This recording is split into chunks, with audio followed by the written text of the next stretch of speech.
Alors que ses forces peinent à réaliser de véritables avancées sur le terrain, c'est à ce moment-là que la Russie commence à faire de fausses déclarations sur la prise de ville. Vladimir Poutine sait qu'il peut toujours compter sur son immense arsenal de drones et de missiles longue portée. Des dizaines de drones longue portée tirés par la Russie sur l'Ukraine ont causé d'énormes dégâts, et Poutine peut poursuivre ses attaques aussi longtemps que les stocks le permettront. L'Ukraine le sait aussi bien que Poutine, et elle agit en conséquence. L'Ukraine vient de porter un coup direct à la machine de guerre de Poutine, brisant ainsi la colonne vertébrale de la stratégie russe basée sur les drones. Le pire pour Poutine, c'est que cette frappe n'était que le début d'une série d'attaques qui ont laissé la Russie en flammes. Le 13 janvier, le Kiev indépendant a rapporté que le service de sécurité d'Ukraine, ou SBU, avait confirmé l'achèvement d'une frappe qui a touché en plein cœur la production de drones de la Russie. Cette frappe a eu lieu à Taganrog, qui se trouve dans l'oblast de Rostov, pendant la nuit, et elle a provoqué un immense incendie, en plus d'une série de fortes explosions. Cela suggère que les drones ukrainiens ont peut-être fait mouche en détruisant des munitions, ainsi que les moyens de production de drones de l'installation de Taganrog. Le SBU a publié sa propre déclaration, fournissant les informations clés concernant la frappe. Le Centre des opérations spéciales Alpha du SBU, en collaboration avec les unités du groupe des forces et équipements de la marine ukrainienne, a frappé les bâtiments de production de l'usine Atlante Aero, située à Taganrog, dans l'oblast de Rostov, en Russie. Le SBU a déclaré, ajoutant, « À la suite des frappes, une série de fortes explosions et un incendie ont été observés sur le site. » Le SBU a poursuivi, en soulignant qu'Atlante Aero participe à l'ensemble du cycle de production des drones russes, de la conception à la fabrication d'un type spécifique de drone, et que cette dernière attaque s'inscrit dans une longue série d'attaques. L'Ukraine frappe durement les infrastructures logistiques et de production de la Russie depuis qu'elle a acquis la capacité d'attaquer le territoire russe. Et elle le fait, parce que chaque chaîne de production arrêtée ou chaque nœud logistique détruit peut signifier des dizaines, voire des centaines de vies ukrainiennes sauvées. De plus, cela entraîne souvent davantage de morts russes sur le champ de bataille. L'Ukraine érode progressivement la machine de guerre de Poutine, et Taganrog en est le dernier exemple. Actualité. Sky propose son propre reportage sur la dernière frappe du SBU, qui partage quelques détails sur la façon dont l'Ukraine a réussi à mener toute l'opération. Le média souligne que ce ne sont pas des drones que l'Ukraine a utilisés pour détruire l'usine Atlante Aero. Cette fois, l'Ukraine a utilisé des missiles, qui sont généralement capables de délivrer une force explosive bien supérieure à celle des drones longue portée que l'Ukraine a utilisés pour ce type de frappe par le passé. Ces missiles ont visé les bâtiments de production et les ateliers de l'usine de fabrication de drones, deux éléments nécessaires à l'assemblage des drones que la Russie lance contre l'Ukraine. La même source indique que l'Ukraine n'a pas seulement visé les installations de production avec ses missiles, elle a également frappé certaines installations d'essai d'Atlante Aero, ce qui rendra la conception des futurs drones russes beaucoup plus difficile à réaliser. De plus, l'Ukraine a frappé des ateliers responsables de la fabrication d'éléments de systèmes de guerre électroniques, ou systèmes GE, ce qui est plus important qu'il n'y paraît. Lorsque la Russie n'est pas en mesure de construire ces systèmes, elle perd une stratégie de défense aérienne, qui compense l'échec collectif de ses défenses plus tangibles à arrêter les frappes à longue portée. La guerre électronique peut dévier les drones et les missiles de leur trajectoire, mais cela ne sera pas possible si ces systèmes ne sont pas construits. Peut-être qu'Atlante Aero fabriquait même des systèmes de guerre électronique pour elle-même. Si c'est le cas, il faut s'attendre à une double frappe sur cette usine en particulier. Dans un avenir proche, l'Ukraine voudra profiter de l'absence de système de guerre électronique d'Atlante Aero, tant qu'elle le peut. Quant à la raison pour laquelle l'Ukraine voudra frapper à nouveau l'usine, nous avons déjà évoqué l'une des raisons. Atlante Aero est une usine de production de drones à cycle complet, ce qui signifie qu'elle dispose d'installations permettant à la Russie de passer du concept de base à la production de drones.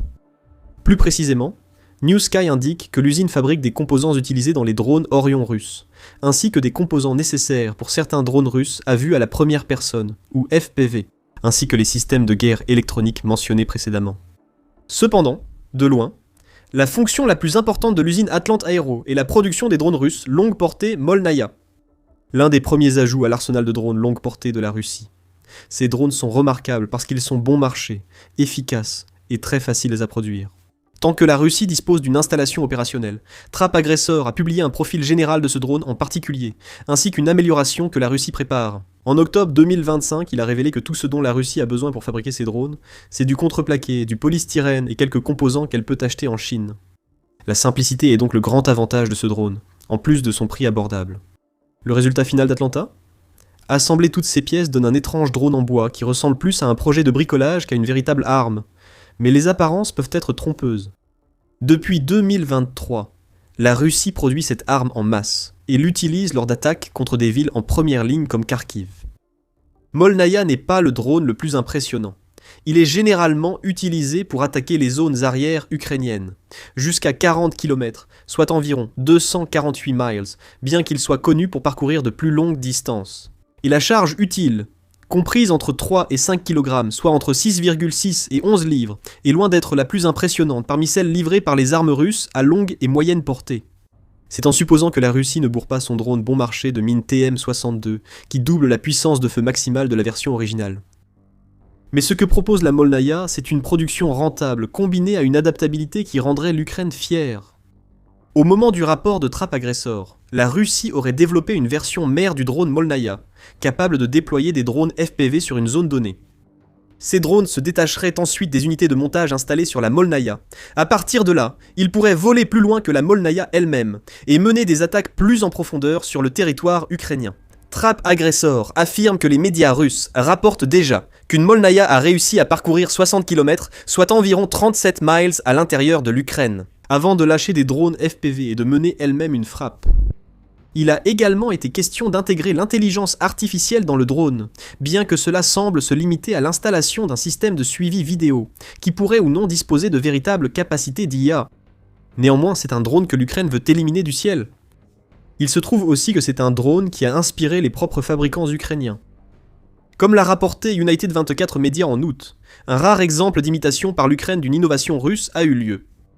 L'Ukraine s'est mise à fabriquer ses propres drones Molnaïa, bien que la version ukrainienne comporte quelques différences.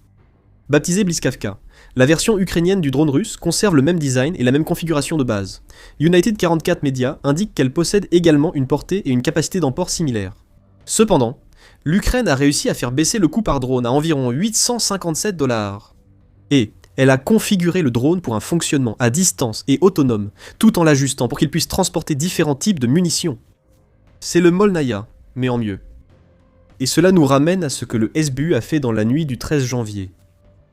L'usine Atlante Aero de Taganrog semble être le principal site de production de la version russe de ce drone, ce qui en fait une cible naturelle pour l'Ukraine. L'Ukraine ne peut empêcher la Russie d'obtenir les pièces bon marché, ni de construire le Molnaïa à faible coût. Mais ce qu'elle peut faire, c'est priver la Russie de ses installations, de ses ateliers, lui retirer les outils dont elle a besoin pour construire le Molnaïa.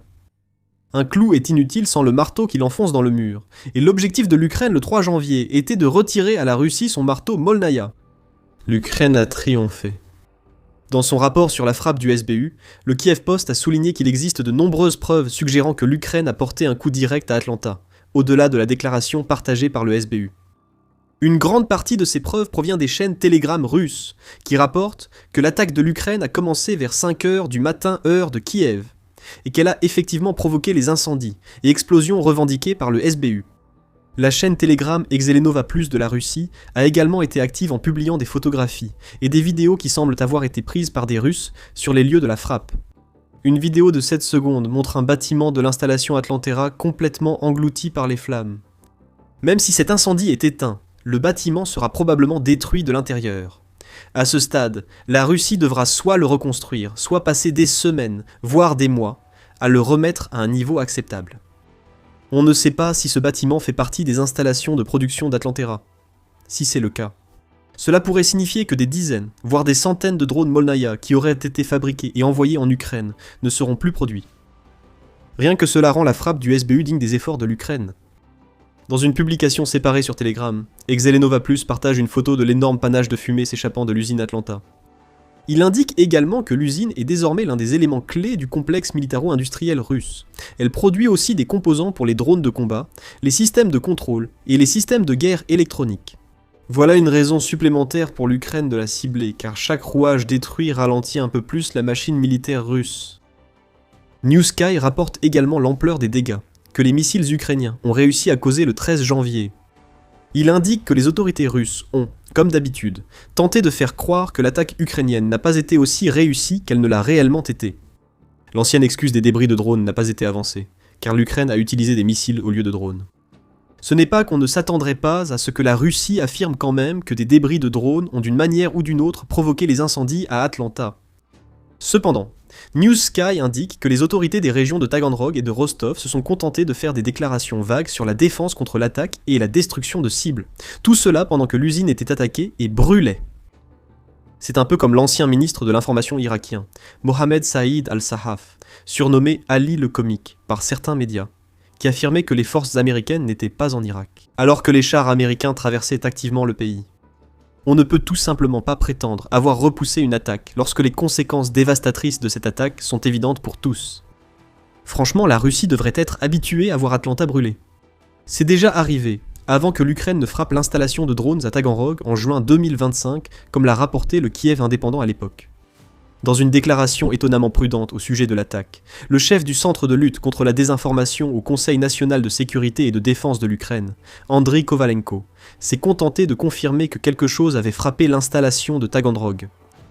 Quelque chose d'inconnu a volé jusqu'à l'usine Atlant Aero à Taganrog, a déclaré Andriy Kovalenko en juin, ajoutant « Il s'agit d'un nœud important dans le complexe militaro-industriel russe, spécialisé dans les composants de combat, les drones et les systèmes de contrôle. » Andriy Kovalenko prenait manifestement plaisir à provoquer avec cette déclaration, car il est assez évident que l'Ukraine était ce quelque chose d'inconnu dont il parlait.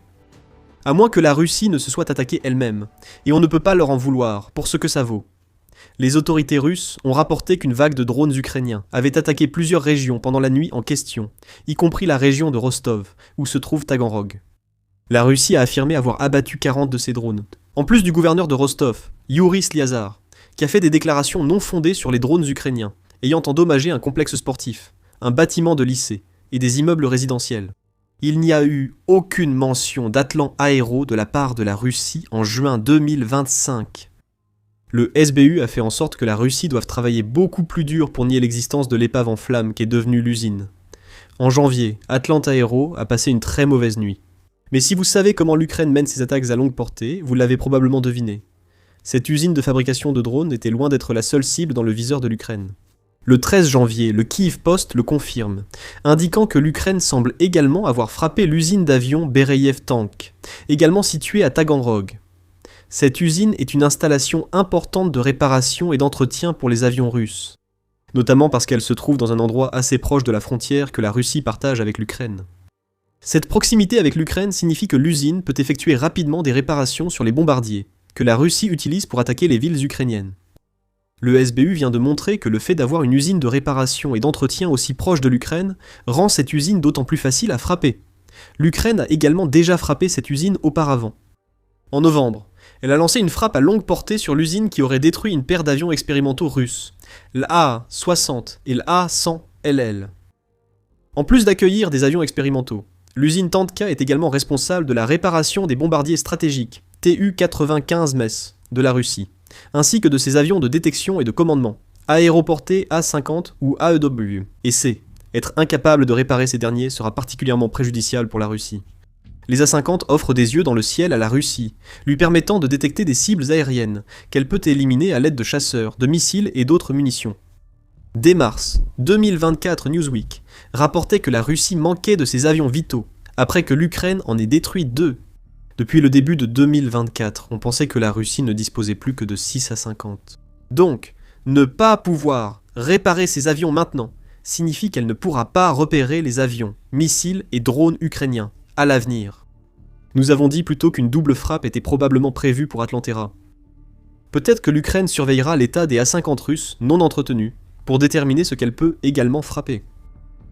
Comme si tout cela ne suffisait pas à déstabiliser Poutine. L'état-major général de l'Ukraine a également confirmé que le pays a porté plusieurs autres coups sur des cibles russes, la plupart d'entre elles se trouvant dans les régions occupées de l'Ukraine. Dans un message publié sur Telegram, l'état-major général a indiqué que l'Ukraine était parvenue à détruire un système anti-aérien Teor, une station radar P-18-2, prima un système de défense aérienne Tunguska, ainsi qu'une concentration de forces russes, le tout dans la région de Zaporizhia. À Donetsk, l'Ukraine a également réussi à détruire un dépôt de munitions, un système Teor et une autre concentration de forces russes. Ce fut une nuit éprouvante pour Poutine, et ses répercussions pourraient être plus importantes qu'il ne l'imagine. Concentrons-nous un instant sur les drones. Il est vrai que les drones Molnaya, qui étaient la spécialité d'Atlant Aero, ne peuvent être classés que tout juste comme des drones longue portée. L'Orion, pour lequel l'usine fabrique des composants, est absolument un drone longue portée. Odin rapporte que le drone a une portée de 700 km, soit 434 miles, et qu'il peut transporter jusqu'à 4 missiles guidés ou bombes, en plus d'avoir une charge utile maximale de 200 kg, soit environ 440 livres. Il est donc juste de dire que l'Ukraine vient de détruire une installation importante dans le cadre de la campagne de drones longue portée de la Russie et qu'elle en avait besoin. La Russie a intensifié son utilisation de drones longue portée en 2025 et jusqu'en 2026 au point qu'ils sont peut-être désormais le meilleur atout de Poutine pour causer des dégâts à l'Ukraine. La Nouvelle Voix de l'Ukraine l'a démontré dans un rapport du 13 janvier dans lequel elle a indiqué que le conflit armé, Location and Event Data, qui est un observateur mondial indépendant, affirme que la Russie a lancé 26 327 drones contre l'Ukraine en 2025, soit environ 10 000 de plus, qu'en 2024, ce qui représente près de 2194 drones par mois. C'est un chiffre ridicule, et la Russie a utilisé ces drones pour terroriser les civils ukrainiens, autant qu'elle les a utilisés pour détruire des cibles militaires légitimes. L'exemple parfait vient d'un rapport du 13 janvier dans The Guardian, qui indique que la Russie a ciblé le réseau énergétique de l'Ukraine tout au long de l'hiver. Selon le média, les températures diurnes à Kiev peuvent descendre jusqu'à moins 12 degrés Celsius, soit 10 degrés Fahrenheit, pendant l'hiver.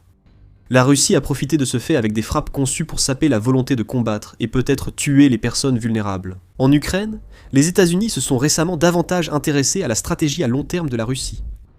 Également le 13 janvier, Al Jazeera a rapporté que les États-Unis avaient accusé la Russie de participer à une escalade dangereuse et inexplicable de sa guerre en Ukraine, avec des frappes de missiles et de drones semblant être au cœur de cette escalade.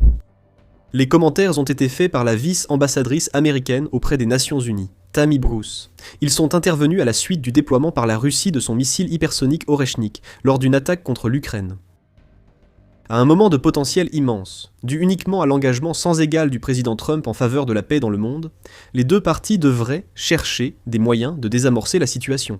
Bruce a également déclaré « Peut-être que le président Trump s'inquiète de voir Poutine utiliser avec satisfaction un missile capable de transporter une ogive nucléaire contre l'Ukraine. » L'Ukraine sera également inquiète. C'est le nombre impressionnant de drones que la Russie utilise qui l'inquiétera encore plus, en raison des dégâts qu'ils causent au fil du temps. Détruire une installation qui fabrique ces drones, et surtout une qui est suffisamment proche de l'Ukraine pour permettre à la Russie de construire et de transporter rapidement ces drones là où ils doivent être, est une victoire majeure. Tout comme l'utilisation de missiles par l'Ukraine pour accomplir cette tâche. D'habitude, nous rapportons que l'Ukraine utilise des drones longue portée lorsque nous vous disons que le pays a mené une nouvelle frappe en profondeur contre une installation pétrolière ou militaire russe. Cette fois, c'est différent. Comme le SBU a déployé des missiles, nous ne savons pas de quels missiles il s'agit. Cependant, Sky News affirme que l'état-major général de l'Ukraine a précisé qu'ils étaient fabriqués en Ukraine. Mais le simple fait qu'ils soient utilisés montre que l'Ukraine a de plus en plus confiance dans ses stocks d'armes, capables d'infliger des dégâts à longue portée. Peut-être que l'Ukraine a utilisé ces missiles modernisés de classe Neptune, qui sont certainement capables d'atteindre Taganrog, ou peut-être a-t-elle utilisé les missiles balistiques nationaux, que le président ukrainien Volodymyr Zelensky a affirmé que son pays avait déployé pour la première fois. Comme l'a rapporté la zone de guerre le 10 décembre, il pourrait s'agir d'un tout autre missile. Le fait que l'Ukraine dispose désormais de tant d'options, c'est cela qui va terrifier Poutine. Nous avons mentionné dans l'introduction de cette vidéo que la frappe de missiles sur Atlanta Aero était le début d'une série qui a secoué la Russie le 13 janvier. Mais c'est bien plus que cela. L'utilisation par l'Ukraine de ces missiles produits localement signifie que cette frappe n'est que le début d'un nouveau chapitre de la guerre, un chapitre que Poutine espérait ne jamais voir s'écrire. L'Ukraine ne se contente plus de fabriquer des missiles longue portée, elle les utilise, et l'une des principales usines de fabrication de drones de la Russie a ressenti leur puissance. D'autres missiles devraient en suivre, et si le Royaume-Uni tient ses promesses, l'Ukraine pourrait renforcer ses stocks nationaux de missiles avec un nouveau missile balistique à courte portée qui pourrait dévaster des cibles dans les régions frontalières. Le projet Nightfall est officiellement lancé, et le premier de ces nouveaux missiles britanniques, destinés à l'Ukraine, pourrait être testé dès la fin de l'année 2026. Découvrez-en plus sur le projet Nightfall et sur notre vidéo. Et si cette vidéo vous a plu, n'oubliez pas de vous abonner à The Military Show pour d'autres mises à jour sur les dernières frappes réussies de l'Ukraine sur le territoire russe. Et merci, comme toujours, de nous avoir regardés.